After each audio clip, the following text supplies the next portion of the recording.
हमारे साथ केंद्रीय महामंत्री हैं जेएमएम के विनोद पांडे जी। आइए उनसे कुछ राजनीतिक बातें करते हैं। विनोद जी, अभी जो राजनीतिक हालात देखने को मिल रही है, क्या लगता है संथाल परगना में? संथाल परगना में महागठबंधन के जो भी प्रत्याशी हैं या झारखंड मुक्ति मोर्चा के जो प्रत्याशी हैं, उनकी जीत बिल्कुल सुनिश्चित है। आपने देखा होगा कि कल प्रधानमंत्री का देवघर में सभा हुआ है और उस सभा में जिस तरह से प्रधानमंत्री का संबोधन था तो एक हताशा स्पष्ट नजर आ रहा था।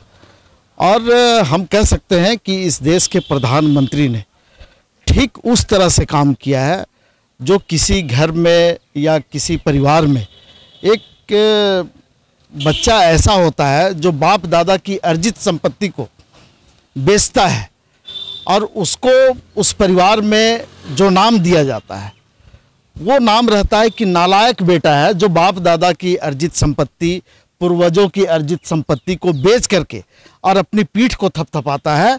ठीक उसी तरह से इस देश के प्रधानमंत्री ने कल के संबोधन में ये साबित कर दिया कि वो इस देश के नालायक बेटे हैं जो बाप दादा द्वारा, पूर्वजों द्वारा अर्जित संपत्ति को बेचने के बाद, इस क्षेत्र के लोगों का जमीन लूटने के बाद अपनी पीठ को थपथपा रहे हैं और सिर्फ झूठ और झूठ बोलने का काम। फिर भी कल जो सभा हुई थी उसमें लाखों की संख्या में भीड़ दिखी क्या?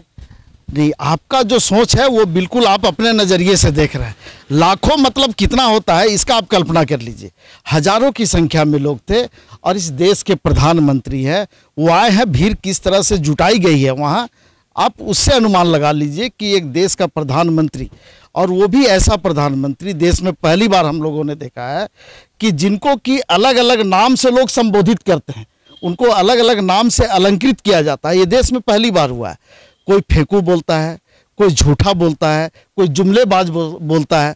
तो इस तरह के जो नामों से अलंकृत किया जा रहा है प्रधानमंत्री को, इससे साबित होता है कि इस देश की जनता, खास करके इस झारखंड की जनता, इस प्रधानमंत्री को क्या उपाधि देती है। आपके जो महागठबंधन के उम्मीदवार प्रदीप यादव जी हैं, उनकी चर्चा हर जगह की जा रही है। नहीं, बिल्कुल चर्चा किसकी की जाती है?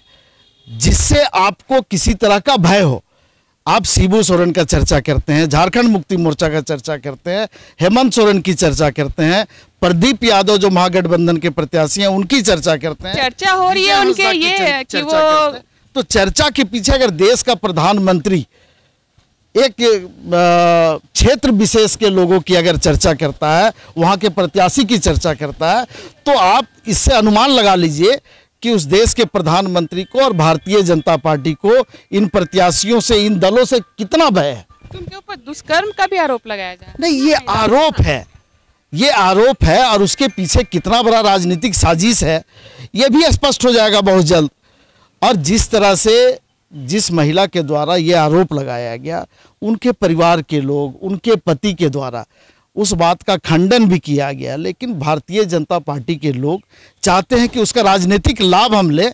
ये संभव नहीं है। और इस देश के प्रधानमंत्री को सोचना चाहिए कि जहां आप जिसके लिए प्रचार करने के लिए आए हैं, उस आदमी का जो चरित्र है, राजनीतिक चरित्र, उससे शायद वो वाकिफ नहीं है। तो यहाँ की जो जनता है उस राजनीति से वाकिफ नहीं है, विनोद पांडे जी का कहना है। सनमार्ग लाइव के लिए कैमरामैन दीपक के साथ रूपम पलास, दुमका।